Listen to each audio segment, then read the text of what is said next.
Hello students. तो अब इस सेक्शन में जो हम पढ़ने वाले हैं वो है आपका image formation by concave mirror. See let me tell you one thing कि हम लोगों ने ये पढ़ा कि concave mirror, plane mirror, convex mirror, ये सभी इमेज फॉर्म करते हैं।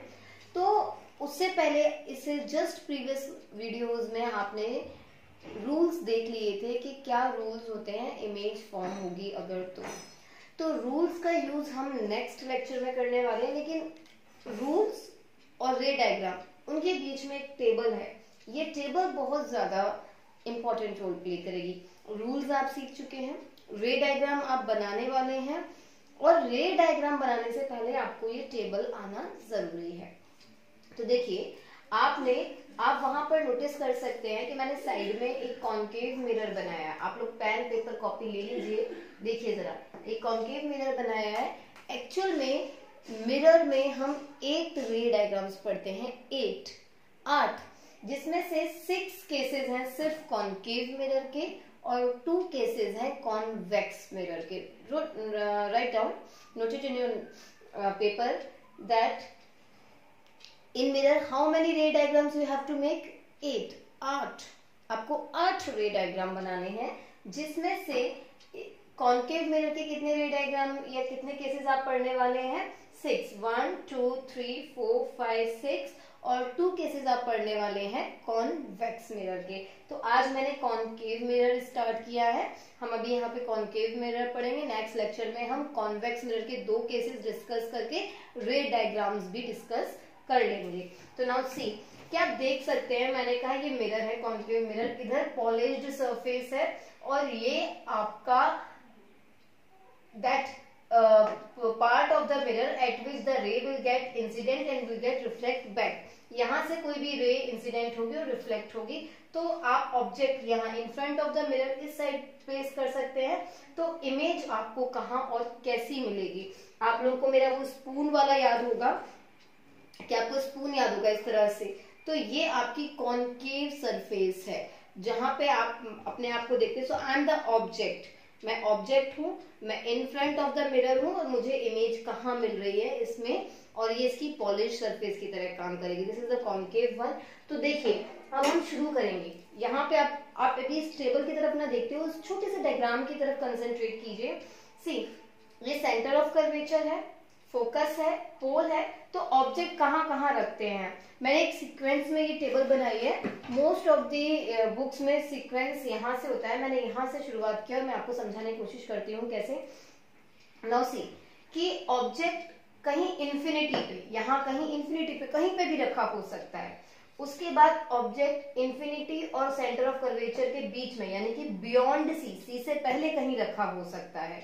या फिर नेक्स्ट देखिए हम बढ़ कैसे रहे हैं, यहाँ इंफिनिटी पे कहीं बहुत दूर इंफिनिटी पे है, फिर सी के पीछे कहीं ऑब्जेक्ट रखा है लेकिन इंफिनिटी नहीं है, हमें उसकी पोजीशन पता है। सी के पीछे फॉर एग्जांपल यहाँ पे रखा हुआ है ऑब्जेक्ट, यहाँ पे रखा हुआ है। सी के बियॉन्ड सी कोई ऑब्जेक्ट रखा हुआ है, या तो यहाँ पर तो देखिए हम ऐसे बढ़ रहे हैं। ऑब्जेक्ट पहले यहाँ इंफिनिटी पे कहीं दूर, बहुत दूर रखा हुआ था, फिर सी से पहले कहीं रखा हुआ है ऑब्जेक्ट। आप सिर्फ इधर देखिए, इस पर नहीं देखेंगे, आप सिर्फ इधर देखेंगे। इंफिनिटी पे कहीं ऑब्जेक्ट रखा हुआ है, सी से पीछे बियॉन्ड सी के पीछे कहीं पे रखा हुआ है ऑब्जेक्ट, फिर सी पे ऑब्जेक्ट रखेंगे। आप देखिए हम कंटिन्यूटी में बढ़ रहे हैं, फिर सी पे आप ऑब्जेक्ट रखेंगे। नेक्स्ट आप सेंटर ऑफ कर्वेचर और फोकस के बीच में ऑब्जेक्ट प्लेस करेंगे, फिर आप फोकस पे ऑब्जेक्ट प्लेस करेंगे, फिर आप फोकस और पोल के बीच में कहीं ऑब्जेक्ट प्लेस करेंगे। अगेन ये समझ आ गया? तो ये तो बहुत आसान है समझ रहे। टेबल समझना इतना मुश्किल नहीं होगा। जो मैं पोजीशंस बता रही हूँ वो अगर आपको याद हो जाते हैं तो आपको टेबल समझना is a very sweet and simple work for you. क्योंकि मैं इसमें ट्रिक भी बनाऊंगी, दिखाऊंगी आपको। मैंने इसमें बना रखे हैं, देखिए रेड डॉट्स बना रखे हैं, ब्लू हैशटैग्स बना रखे हैं और एक स्टार ब्लैक बना रखा है। इससे आपको टेबल लर्न करना भी आ जाएगी। Don't worry, I will make it easy to get you understand and I'll make it easy for you to get it learned। बहुत इजीली आप इसे लर्न करेंगे। लेकिन सबसे पहले जो मैंने बताया है आप उस पर दोबारा से कंसंट्रेट कीजिए। देखिए ऑब्जेक्ट, क्योंकि यही केसेस आप जब आप समझ जाएंगे ना तो यही केसेस आपको लेंस में काम आएंगे और कॉन्वेक्स मिरर के 2 केसेस को समझने में भी यही काम आएंगे कि वहां पर सिर्फ 2 ही केस क्यों है, यहाँ तो 6 केसेस हैं, वहां सिर्फ 2 केसेस क्यों है, इसीलिए मैं बार बार इस चीज पे फोकस कर रही हूँ। और सेम लेंस में किस लेंस के 6 केसेस हैं, किसके 2 केसेस हैं, वो हम वहां पे पढ़ेंगे, तो वहां पे भी समझने में आपको काम आएगा ना। उसी कि ऑब्जेक्ट कहीं इंफिनिटी बहुत दूर, कहीं इनफाइनाइट पोजीशन पे हो सकता है, कहीं इंफिनिटी पे हो सकता है ऑब्जेक्ट, या फिर ऑब्जेक्ट आपका बियॉन्ड सी, सी से पहले होगा, मेरे साथ साथ आप बोलते चलेगा वीडियो में अपने आप जब आप वीडियो देख रहे हो, बियॉन्ड सी रहेगा। फिर ऑब्जेक्ट कहाँ रखेंगे हम, एट सी। फिर हम ऑब्जेक्ट रखेंगे, now we are going to place the object between C and F, next at F, and after that F and P के between F and P. So again I am starting infinity, beyond C, at C, between C and F, at F and between F and P। और यही positions मैंने serial से अपने table में लिख दिए हैं।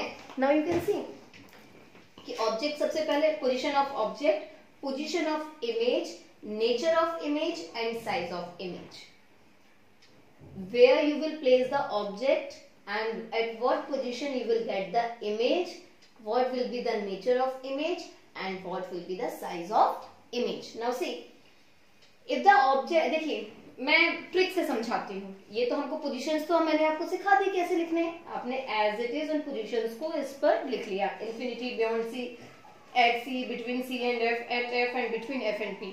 नाउ सी, रेड डॉट्स बने हुए हैं 2, इन्फिनिटी का फोकस का आपस में बहुत गहरा रिलेशन है, इन्फिनिटी और फोकस का आपस में बहुत ही ज्यादा यूनिक और अच्छा रिलेशन है जो हमें याद हो जाता है।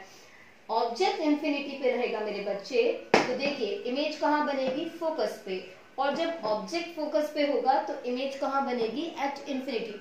क्रॉस कर दीजिए आप, C, cross cross. So whenever you will place the object at infinity, you will get the image at focus, and when you will place the object at focus, you will get the image at infinity। I think ये समझ में आ गया होगा। अभी देखिए beyond C और between C and F, sorry मैंने गलत ये हैशटैग लगा दिया है, I'm really very sorry for that, let me again change it, I really apologize for that because I was in hurry to make videos for you। So see कि beyond सी और between C and F का आपस में एक relation है, beyond C and between C and F का, ये hashtag blue colour के आपको दिखाई दे रहे होंगे, beyond C and between C and F, ये इन दोनों का आपस में एक रिलेशन है। जब भी ऑब्जेक्ट बियॉन्ड सी होगा तो इमेज कहाँ बनेगी, बिटवीन सी एंड एफ, इसको क्रॉस कर दीजिए, cross, C, cross.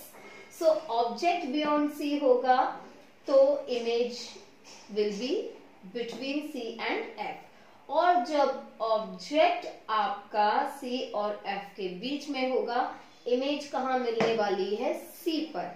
Now see, जब आपका ऑब्जेक्ट फोकस, हम ये 4 केसेस डिस्कस कर लिए, कौन कौन से, at infinity, beyond C, between C and F, at focus. मैं फिर से बताती हूँ, इंफिनिटी पे ऑब्जेक्ट है, इंफिनिटी और फोकस को रिलेट कीजिए, बियॉन्ड सी और बिटवीन सी और एफ को रिलेट कीजिए। So now C, object infinity, image focus, object beyond C, image between C and F. अब ऑब्जेक्ट अगर फोकस पे होगा, जो मैंने यहाँ लिखा हुआ है, तो इमेज कहाँ मिलेगी, एट इंफिनिटी, और ऑब्जेक्ट अगर बिटवीन सी एंड एफ होगा तो इमेज कहाँ मिलेगी, बियॉन्ड सी, जो कि मैंने यहाँ पर लिखा हुआ है, at C. This one is my favourite, मुझे सबसे अच्छा यही लगता है, और मैं रे डायग्राम बनाते वक्त भी सबसे अच्छा, मतलब मुझे कंसीडर करती हूँ बच्चों को इंटरेस्ट के साथ, मुझे यही लगता है। एट सी, ऑब्जेक्ट अगर सी पे है तो इमेज भी आपको कहाँ मिलने वाली है, सी पर। अब बस एक ये जो स्पेशल केस है जो हमें लर्न करना है, this one, this is the special one, कि जब भी ऑब्जेक्ट, देखिए ये सारे आप देख सकते हैं, फोकस, सी एंड एफ, ये सब कहाँ है, ये सब इन फ्रंट ऑफ द मिरर है, तो इमेज आपको बार बार कहाँ मिल रही है, हर केस में, इन 5 केसेस में आपको image in front of the mirror मिल रही है। लेकिन जब भी ऑब्जेक्ट आपका फोकस और पोल के बीच में आ जाएगा, जब भी आपका ऑब्जेक्ट फोकस और पोल के बीच में आ जाएगा, आपको इमेज कहाँ मिलने वाली है, बिहाइंड द मिरर। कहाँ मिलेगी, बिहाइंड द मिरर। बाकी ये सब कहाँ, इन फ्रंट ऑफ द मिरर। तो कोई आपसे अगर जनरल क्वेश्चन पूछे कि जनरली कॉन्केव मिरर इमेज कहाँ बनाता है, in front of the mirror और behind the mirror, general cases में वो in front of the mirror image बनाता है। सिर्फ और सिर्फ एक स्पेशल केस है जब ऑब्जेक्ट फोकस और पोल के बीच में प्लेस होगा, only in that case the mirror will form image behind the mirror. तो कॉन्केव मिरर में आपको कैसी इमेज मिलती है, इन्वर्ट मिलती है ना। देखिए इसमें उल्टी मिलेगी, मैंने आपको स्पून वाला एक्टिविटी दिखाया, मुझे तो मैं उल्टा दिखाई दे रहे हैं।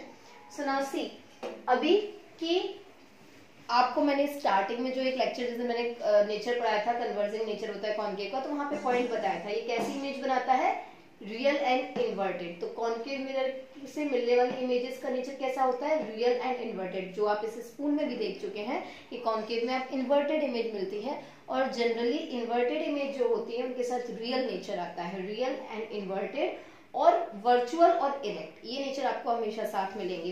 रियल के साथ आपको इन्वर्ट मिलेगा, वर्चुअल के साथ आपको इरेक्ट मिलेगा इन द जनरल केसेस। जब हम ग्रेजुएशन लेवल में जाके पढ़ते हैं तब जाके कुछ इसमें वेरिएशन है जो बहुत आगे है, जो आपको अभी समझने की जरूरत भी नहीं है।